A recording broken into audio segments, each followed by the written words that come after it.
Yan mga master, ang style dito sa may bayan ng Cavite. Ang grabe ang mga sasakyan, traffic.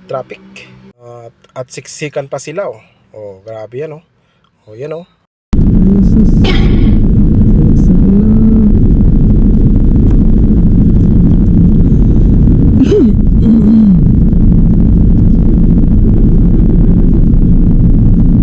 Dapat kasi inantay mo. Alam mo ano, hindi maipit ka.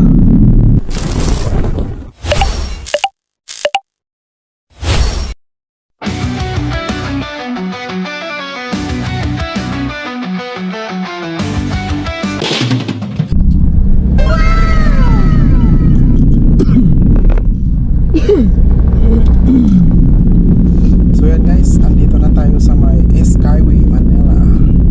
Alright, so samahan nyo kami mga master sa aming pong pag-babaybay dito. Papunta na tayo ng Cavite mga master. Alright, let's go. Okay, sir, let's go. Ayan mga master, habang andito tayo sa may Skyway at nanonood tayo sa mga ulo ng mga building dito sa taas. At mag-music muna tayo mga master. Okay, alright. Music maestro.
Sa baba. So yan o, ang lalaking mga building mga master.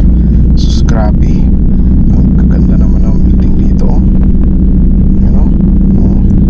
So alright, kita-kita tayo doon sa may mga dagat mga master na malapit na sa Cavite. Pagando na tayo sa Cavite. Okay, let's go. Alright. Wow, andito na tayo mga master sa dagat. Yan, magkabilaan yan. Hindi ko alam kung anong lugar ito mga master, mga guys. So samahan nyo kami sa pagbabaybay dito sa lugar na to. Ayan o, so grabe.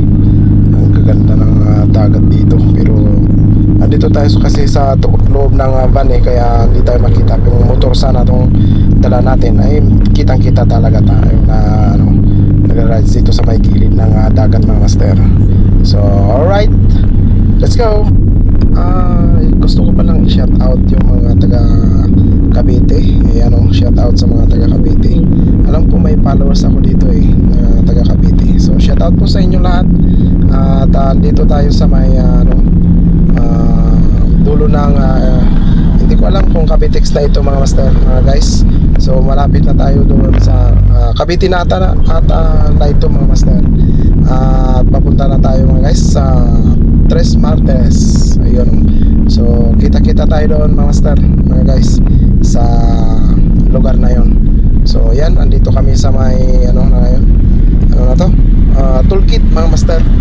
Yan, toolkit na to mga master. So alright. Ito pala,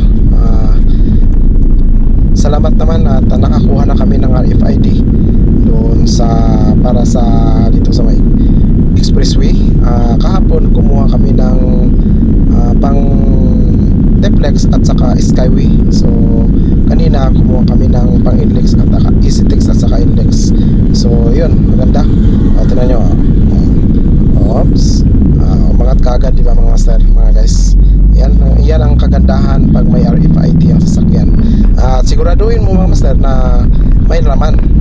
Kasi kung walang laman ay papasok ka naman at sa dulo ka pwede mong bayaran. Yung ganun ang mga master ang kalakaran pala noon. So hindi ko alam eh. So ngayon ko lang nalaman. At kung may RFID ka at walang laman, pwede ka papasok. Pero sa dulo, doon ka na lang magbayad at kargahan mo na rin yung pong RFID mga master. So yun o, maganda, mabilis lang. So alright, samahan nyo kami sa aming pong pagbabaybay at papunta na kami ng Cavite mga master. Alright, let's go.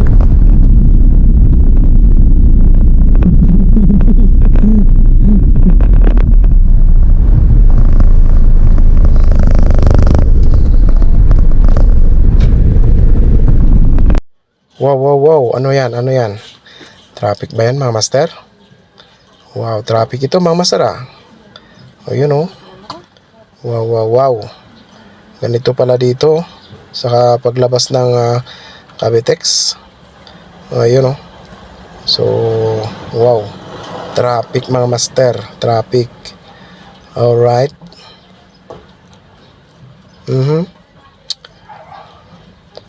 Pag baguhan ka talaga dito, medyo ka talaga maalanganin pumasok. Yun ang ibang kasi ibang gravity ito eh. Pag hindi mo sanay yung kalsada ay mahirap naman kung bisita ka lang sa isang lugar, bigla-bigla ka lang pumapasok. Katulad nito, porkit taga rito ata itong mga master. Porkit taga rito siksik ng siksik.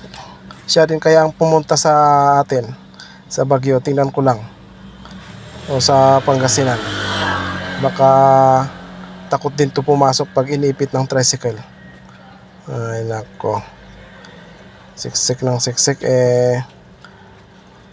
alam niyang maraming mga motor. Yan ang pangit dito katakot na sumisingit ng basta-basta, mamaya nabungdol ilang kung silang makabungdol yung kung mahirap naman kung ikaw bisita pa. Sus, awanin mga kababayan. Ayun, dito pala mga kasama ko. Alright, gilid tayo.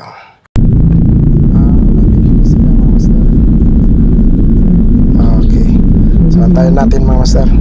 So okay, alright, dito na tayo magtatapos sa ating pong video for today mga master. So shoutouts mga makapindot sa aming pong video ito mga master. So pasensya na, nautal tayo sa bagot mga master. Alright, so shoutout sa mga bawat makapindot sa mga cellphone, sa aming pa-subscribe po mga master. Bye bye, God bless.